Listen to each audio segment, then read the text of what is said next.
Hi. Today I'd like to talk about something that's important to me and something that has had a profound impact on my life. And I think we'll label it the transformative power of gratitude.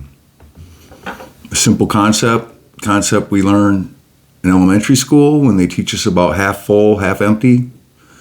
You look at that glass and both are true. It's half empty, it's half full. But gratitude, which is a feeling, but more than a feeling, it's a mindset of how you perceive that and how you perceive your life, is can have a big impact. So it's a simple concept, and I hope my hopes is that it reaches someone with some kind of divine timing, someone that needed to be reminded or hear of how you could really change your life through looking at life through a lens of gratitude. It could make the difference of feeling poor or feeling wealthy.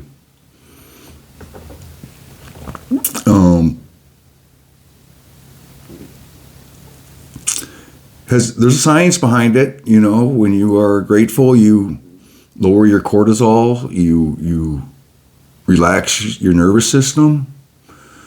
And I believe it has a physical, not just scientific biological effect, but in your physical reality, more things, positive things present themselves, more opportunity, when you're looking at life with a sense of abundance and not the focus upon lack.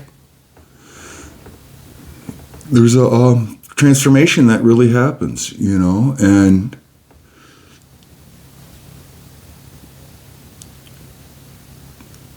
I'm sorry, this is not scripted. I just kind of wanted to go off the cuff, but what I do see is that, like, the Hermetic principle of correspondence with which refers to cause and effect. People that are struggling and maybe have depression or something. There's a ruminating of negative thoughts that one moment's the cause affects the cause of the next moment. And when you're in that rumination, if you can step back and find something you're grateful for and give a little space for things to interrupt that cycle, the cycle of ruminating the negative thoughts, and you don't maybe not stay there.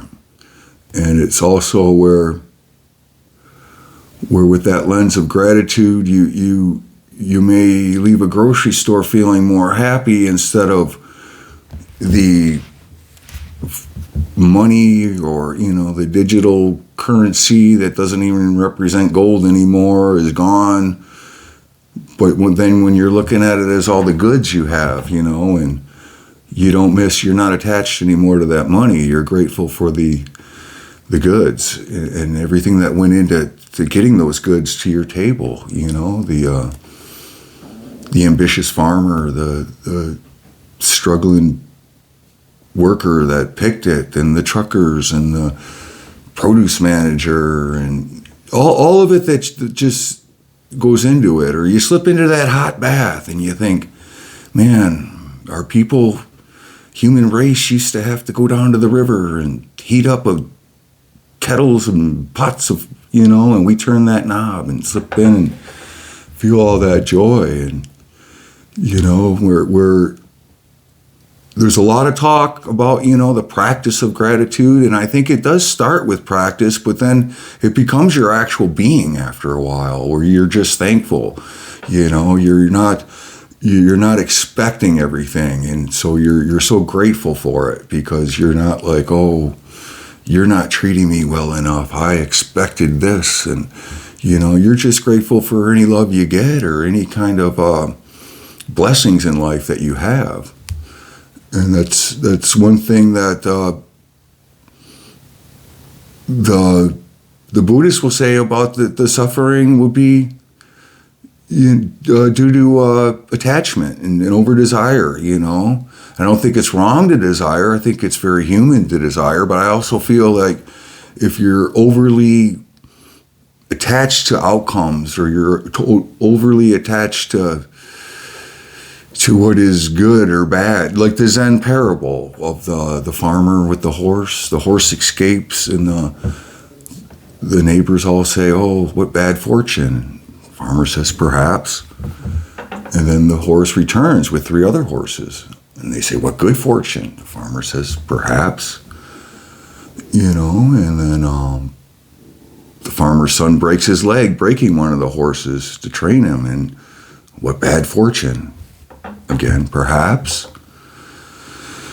And then the army comes around to get boys to go fight, and his boy has a broken leg, so he's spared. And oh, what good fortune. Perhaps. It's just tells you not to judge what is good or bad anymore, and to when you reach a level of gratitude where you can actually be grateful for the suffering in your life, because we can't escape suffering as humans. It's part of the human condition, but we can also experience a great deal of growth. You see people that have grown up through very hard times, and the joy that they feel in life, in the gratitude, and that's just a sign of how much growth you can get. And that's where you can become somewhat grateful even for what is deemed hard times, labeled as hard times or suffering. You can really learn to be grateful for that. I mean, I remember seeing someone winning an Academy Award, a little Italian guy jumping over the seats. Must have been over a decade ago. And he got up and he thanked his parents for the gift of poverty, and that stuck with me. So being this is kind of a rant, I don't really want to go on too long, but I will say if you can really reach a level of where your perspective and mindset is looking through that lens, and actually put those glasses on, where every thought you're putting it with gratitude, because it's hard to have any negative thoughts or a being of. It's hard to be jealous and grateful. It's hard to be grateful and angry. It's hard to be grateful and at the same time have any real negative emotions. It transmutes it. There's a life hack there that really works, and and it can be as simple as being thankful for the 3 basic needs: the food, water, air. We have all that. We have our daily bread, and it brings to mind, I wish I had shoes and then I met a man with no feet. It brings to mind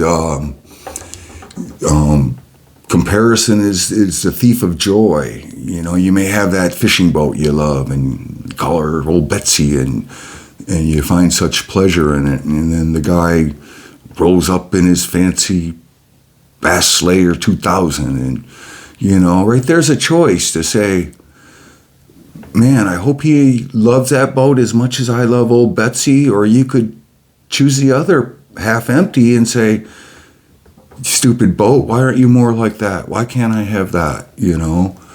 So be careful of comparing yourself and having more desire than is necessary, and feeling a sense of entitlement, like we're owed something. We're all thrown into this world, and it's just luck of the draw that we're not wearing numbers and living in a 1984 existence where we're put to work by huge powers. We experience great freedom, sunshine, and the earth below our feet, and abundance and nature. There's so much to celebrate, and it really is hard when you're going through bad times and suffering. But when you can even just be grateful for that feeling, to know you're alive, to be part of the human experience, and have be grateful even when you're feeling grief. You know, I recently lost my dear dog, and there was a sense at first of shock. I got the text and there was nothing. And I was like, oh my goodness, is this some kind of simulation? Am I not really a person? And then I was flooded with grief shortly thereafter. And at the same time of me going to meet my children and cry together, there was a relief of gratitude that, yes, you know, I am alive. This is not a simulation. This is a human experience. You know, like the philosopher Descartes says, I think, therefore I am. I don't think that applies as much as I feel, therefore I am, you know. AI thinks it's not real, you know. It's real, but not a being. Like, we feel, you know, and be grateful for that, even when it hurts, you know, because you know that hurt is going to be the catalyst for some kind of growth, and you will come out of it. If you may not, if you plant your flag there and you stay in despair, you know, let it pass like clouds. Experience it without attaching. You know how the Buddhists say the attachment's the root of all suffering. If you attach and make it part of you, where you plant your flag in that town of self-loathing and despair, and just pass through that town, you know, and be grateful that there will be a sunny day after the darkness. And I think you'll be a lot happier. And hopefully, you know, this is stuff that people know, but I just hope it's a good, healthy reminder, you know, and something that I deeply believe in, you know, to be grateful every day. And that's pretty much all I have on that subject. Hope this was useful, you know, and I know it wasn't super put together, or, you know, there was no teleprompter going for me, and a little bit just off the cuff, whatever you brainstorming about one subject. So, thanks for watching. Have a great day. That's all I got.